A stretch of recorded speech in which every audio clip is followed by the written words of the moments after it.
Interesting right here. Very interesting decisions indeed.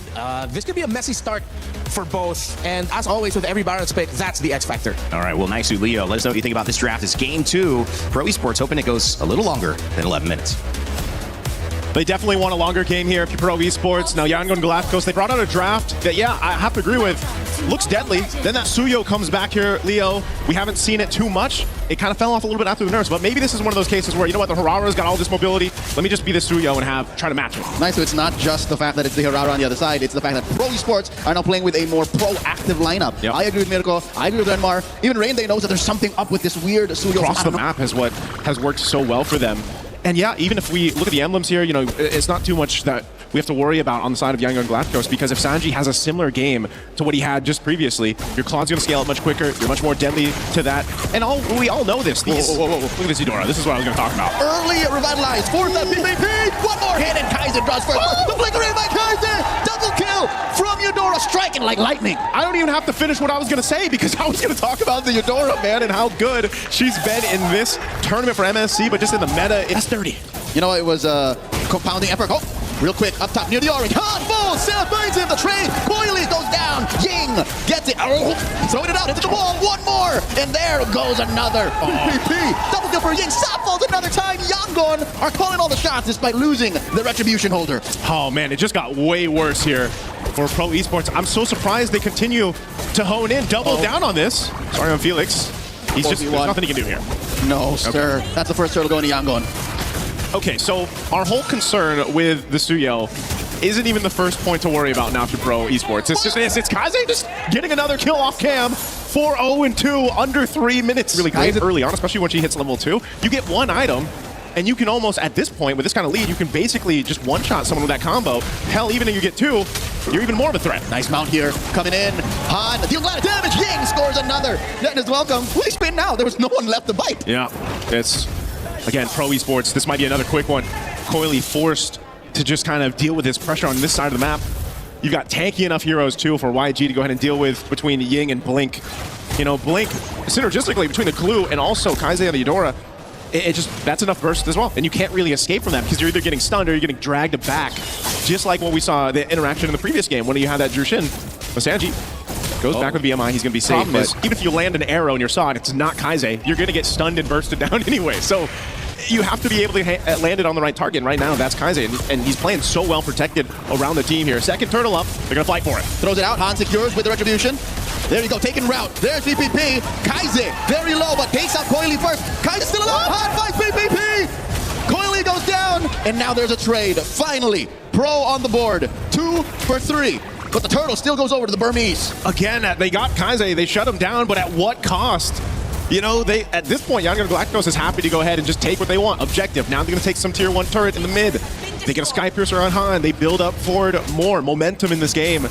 You know, all this happening in a 4,000 gold lead at the 5-minute mark. Sanji and Blink and the rest of the team are here. Kaze, so deadly with a dangerous grass as well. Coily, looking to take down Blink. Takes a few. As he looks to take down that tier 1 turret, they might just go for a swap here, give up this turret over to YG as they scale in forward.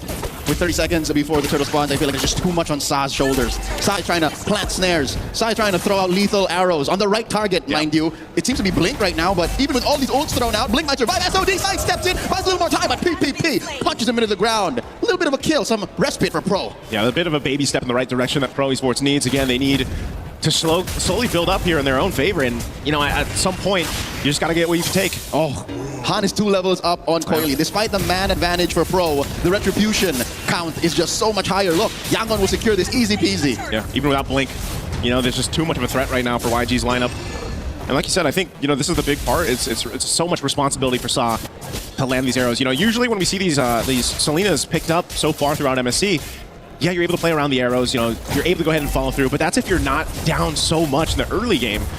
And so now, again, your arrows, even if you land them, you don't essentially have Coily bites it. And this is why it sort of made sense that the Suyo came through with the Hirara on the other side. At least in some way or another, you have some mobility options yourself to catch up after those iframes and Hirara's dashing around herself.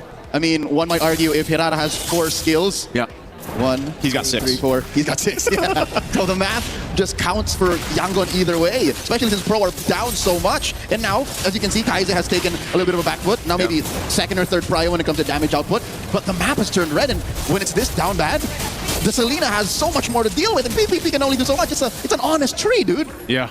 PPP can't threaten as much of a purified pop from Sanji as he used to in game 1. There's none of that flicker combination, you know, that we usually see with Belrix, for example. You need the Revitalize here, though, too, because if you do break out into a team fight and they try to follow through, eventually, if they can extend it, they'll have some of that magic resist built up, especially on that front line, to help extend, because there is some potential there. Just like we saw in the one previous fight with the Turtle, where Sarion Felix can burn a flicker, just find Kaise and take out that option. Detna's welcome. Throw it into the wall. Now the dash and the sever, putting PPP down. Han scores. Sky Piercer stack. Yes, please. Sarion Felix brings Spider back. Not enough damage reduction as Han gets a double. Another stack.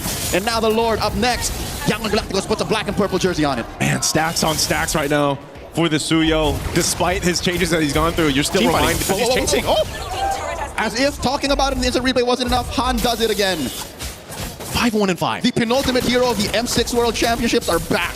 10K almost up, Joseph. 9,500 gold for Yangon Galacticos. They're about to pop so many holy shields, and the Lord isn't even halfway through the river. Man, it feels like the 2 days that we had between groups and now knockouts has taken us back 2 months, you know, in terms of the meta. 2 years with Suyo. 2 years even, yeah, in some cases, because Suyo popping off this way, again, it takes the team to make it happen.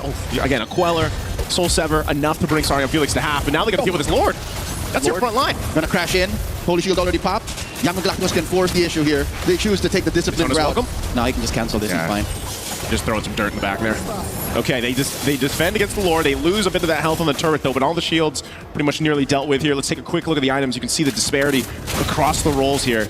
You know, at most, the closest that you have is between the XP laners, but, you know, for Ying, he has one job, and that's just use that Daytona's welcome, tank up a bunch of damage. He's already got great coverage. You know, Radiant Armor for that magic, Chastise Pauldron, plus the Antique Cuirass here. He's as tanky as he pretty much needs to be to set things up around that ultimate. Not to mention Blink, who's just about to get his... Again, Ying, tanky. Flicker! Then as well, the Poop throws it into PPP as he's forced to take root, and Han serves up gets another stack, and in comes one more Asaf falls. Might be another. Blink down to about a 10th of his HP. Sanji finds him underneath the base, but Coily finally finds one. His first kill in this 11.5-minute game. Stayed a little too long, but did the damage anyway. 3 down for Pro Esports, facing down 4 members of Yangon Galacticos. They don't have their gold laner, but they will still be able to take this mid-base turret down. Oh my, look at the veterancy, the wisdom of Yangon Galacticos. They could have forced it. Any other team who's this close to victory would have forced it, but no, they saw the Lord. We'll take it slow, 10K up. Let's just go for the sure win. Yeah, they have to go ahead and delay this. They don't want to whiff here. If they actually start this Lord too much without Sanji being up now that he's alive, they don't want the potential for Pro Esports to go ahead and steal the Lord from them. So they hold it on. It looks like despite it all, 10,000 gold deficit, Pro Esports is centering around the Lord. This might be one of those cases where they just, trying to make a play happen here. Conceal going to be used by Blink. Blink finds the back line, compromises South, forcing Soriam Felix back.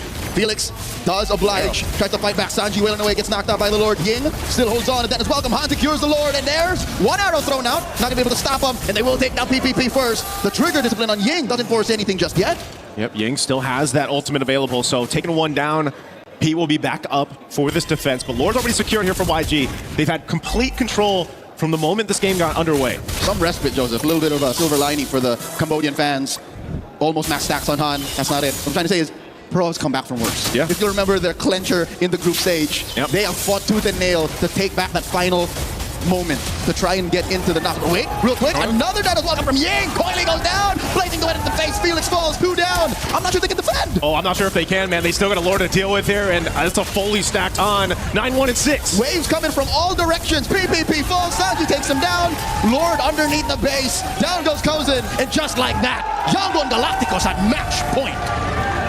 Took a little bit longer, but still nonetheless the same result. Yangon Galacticos just dominated in game 2 like they did in game 1. And they're pulling heroes that we're not used to seeing, man, the past 4 weeks. A question that's yet to be asked. As Mergo mentioned, Yangon already knows, like, no, we're already at that point. We're already at the second phase of the draft, just when you started. It's rare to see Barracks get picked up this early on, but this might be something that other teams might look into now, considering...